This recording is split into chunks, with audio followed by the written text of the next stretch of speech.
So for my demo, I'm gonna use this Canson watercolor paper called Press. I like using this for studies because this is more of a value paper. Not a good of a quality, but just for practice, it's pretty good. And I'm gonna sketch it in first, and this is a Prismacolor Color Rays pencil, and I like to use these because after painting something, if you have some pencil showing on the side, you can just easily erase it, and if you paint over, it's not gonna show as much. So we're gonna zoom in. I'm gonna sketch the flower first, and I don't do very detailed sketches, I just do the rough sort of outline, and I like to start with the center because that will be the beginning of all of my petals. And I am doing a very, very light sketch. Let me see if I can zoom in even more so you can see it better. Okay.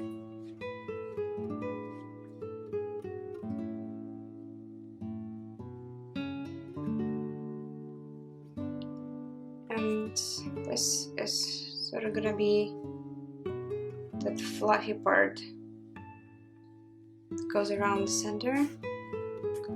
And I like to map out the circle for my petals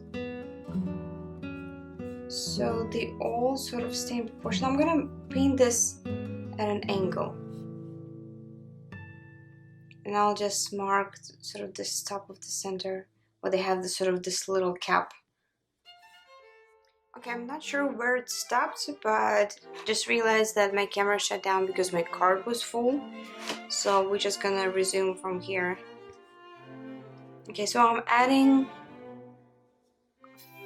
2 more petals just on the side, just to add a little variety to it.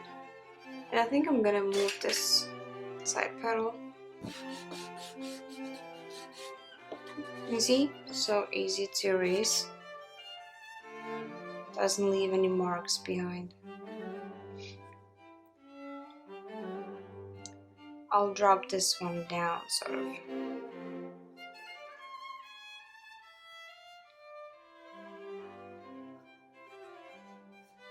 Okay, and we'll put a stem here.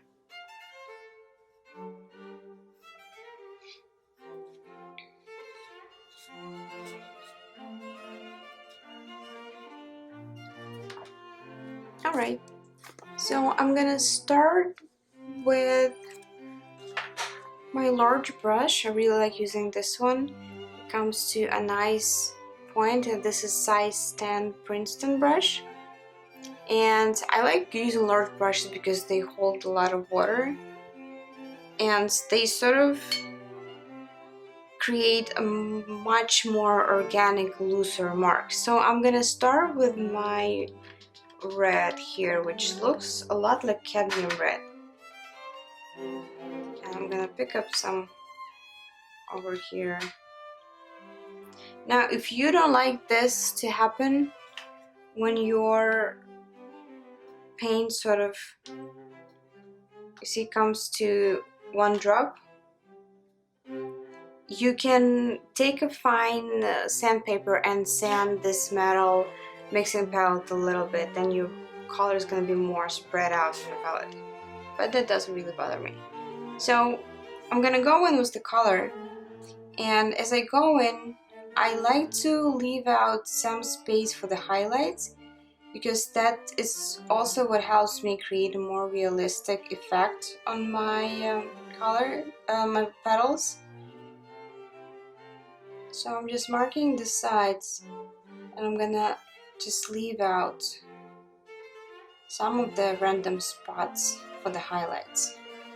And I'm not creating a solid end because usually, well, poppy is considered as one of the wildflowers, and usually in the wild they have more of a ripped ends from the wind and everything, I guess.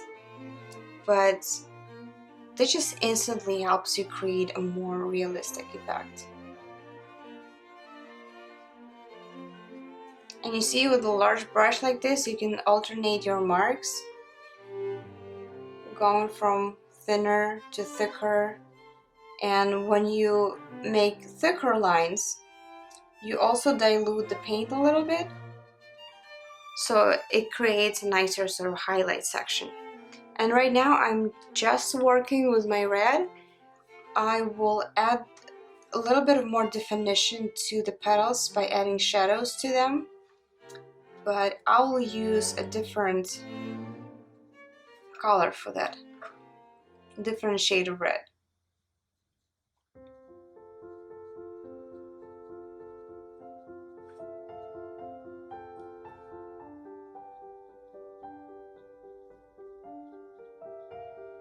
Gonna go in a little too much going on. Okay, and now we have this foreshortened petal, and again, I don't want to create a very sort of stiff petal, so I'm just putting these sort of random brush strokes, marks, that will hopefully just create definition sort of on their own, and the viewer's eye will complete the picture. And this petal, I want to be looking down a little bit.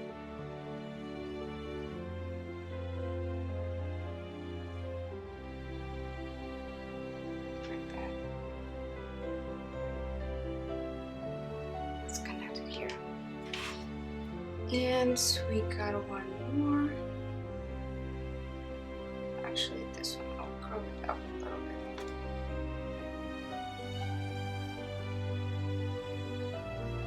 And when you paint flowers, in a lot of ways, the direction of your brushstroke defines the angle of the petal. So if you want to angle it a certain way, just direct your brush that way, and that's going to look more natural. Okay, I'm going to let this dry a little bit. No, actually, before I let it dry, I want to pick up a little bit of this magenta color into my red here, a little more, and I'll just put little drops of this color right at the beginning. My paint is drying, actually, my red one. I don't want to add any more water to it, but I just want to darken. Oh, this is nice. This is spreading very nicely. I just want to darken them a little bit at the base. And I will add darker details later too, but just for now.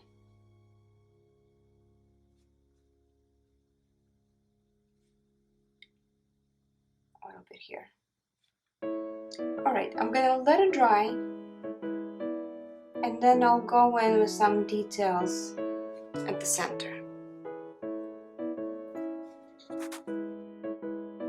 Okay, now my red petals are almost dry, but not too much, so I'm gonna go back to my magenta color and a little bit of red, and I'll start adding a little bit of definition to the petals because their petals are very textured.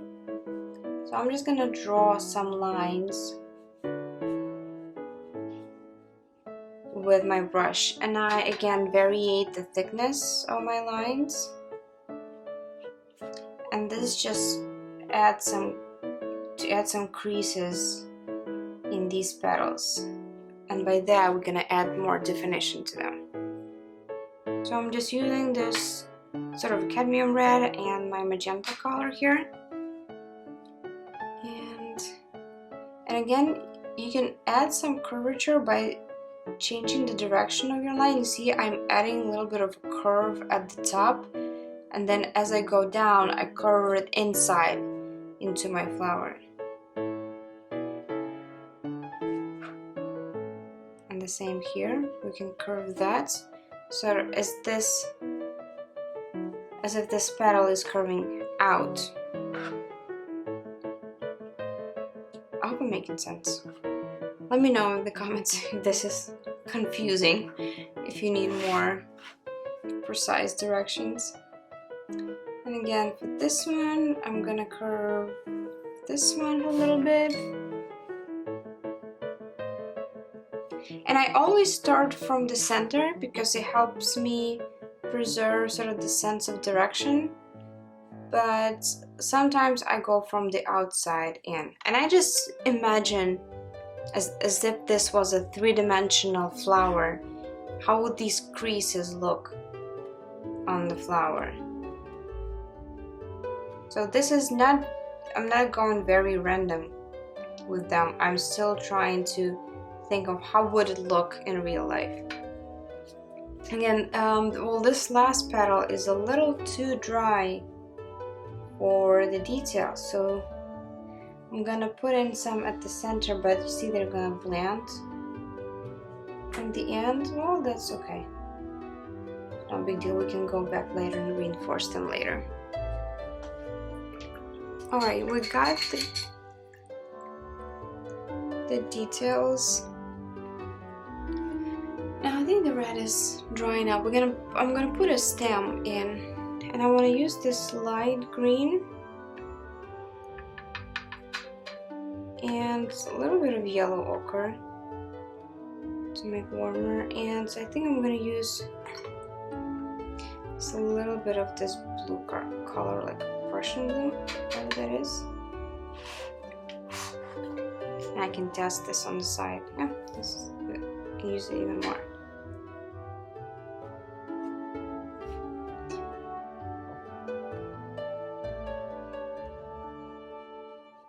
And I like this contrast in poppies between very warm bright red petals and their cooler colors in the stems.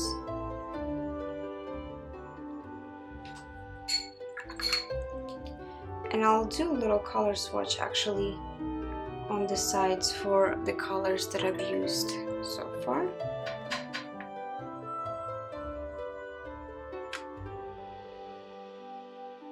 So we can keep track of our colors.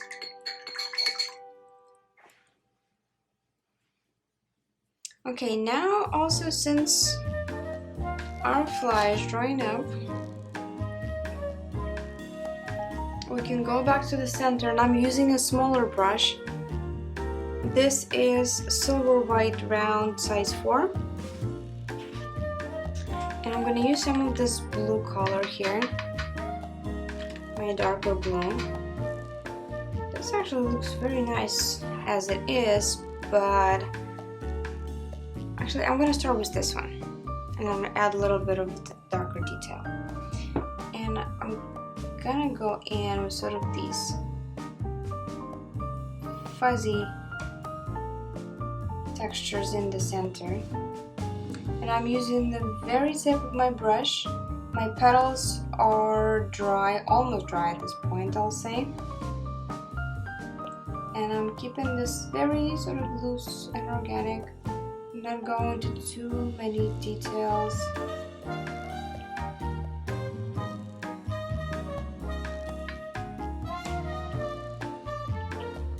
If you know the proper name of this fuzzy part in the middle, please let me know in the comments. Because I just always come up with random names instead of using the proper names. And now, well, this is what I want to darken this middle part a little bit. And usually what I do for darkening is I mix my black color by using blue and some earth color. In this case we have what looks like a burnt umber, and this creates a nice dark rich sort of greenish color even. I'm gonna add a little more blue to that. Yes, that's better. And we're gonna put just some of the darker, almost black details to add some depth in the center.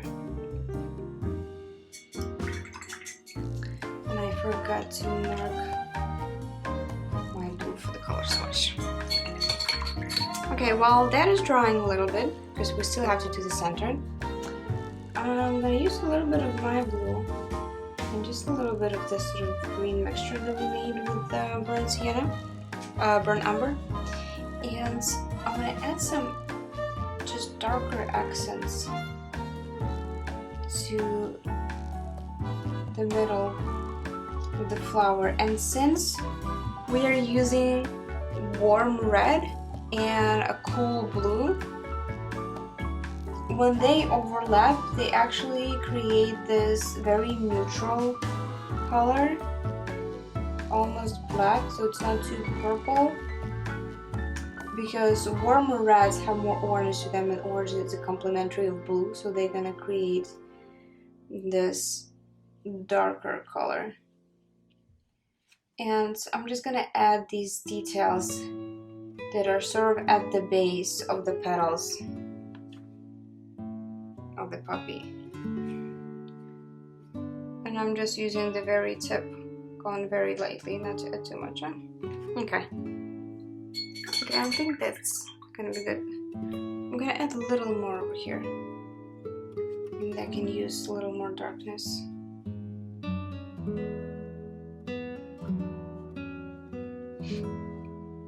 Okay, now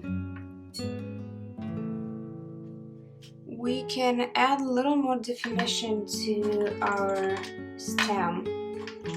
I'm using some of my brighter green and a little bit of burnt sienna.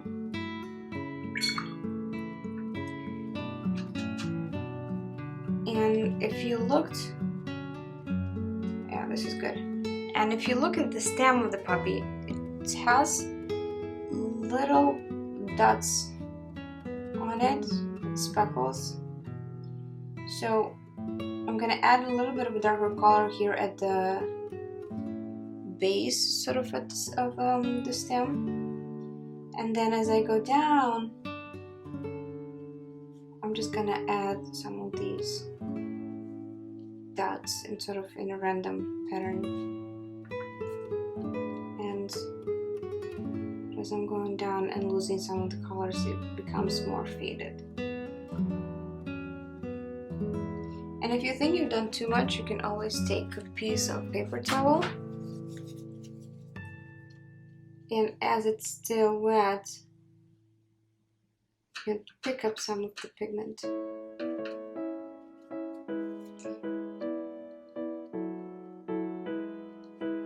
Like that. Okay, I think we can add a little more shadow in there. Even some of our blue colors, pick up some of our darker color in there. Oh, that's nicer. Okay, now we're ready to go with the center. I'll pick up some of my lighter green and my yellow ochre. No, I think I need more green. I want it to be greener.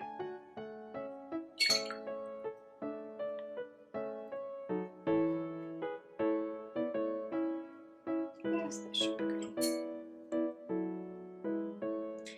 And I'm gonna add the center part. Not too much water. I'm gonna add the center part.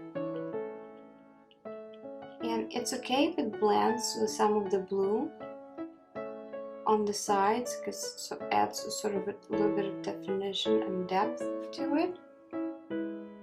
So the fact that it's blending, it's actually going to add some darker color on the sides, so it blends it even better.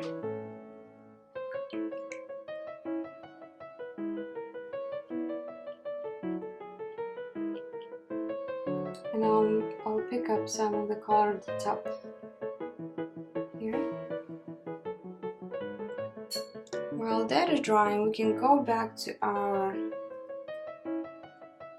bottom petal here and sort of reinforce some of the creases that blended in, because our petal was still wet at that point.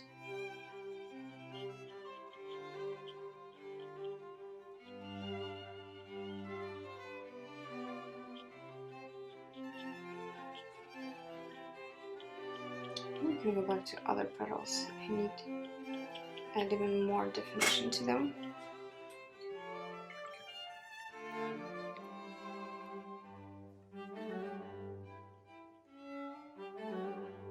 And I'm just moving some of this darker color back out of the center,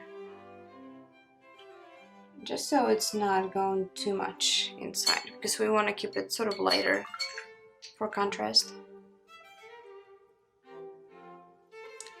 And I'm gonna let it dry for a second, and then we'll add the very final details in the center. Okay, now that the center is almost dry, I'm just gonna add the final details to the top. The puppy centers usually have this sort of like a cap on the top of it. And I was saying I'm not gonna go into too many details, and here I am painting the final details, but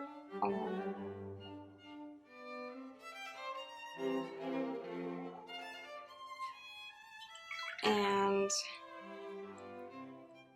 I'm just gonna darken the sides of it a little bit more.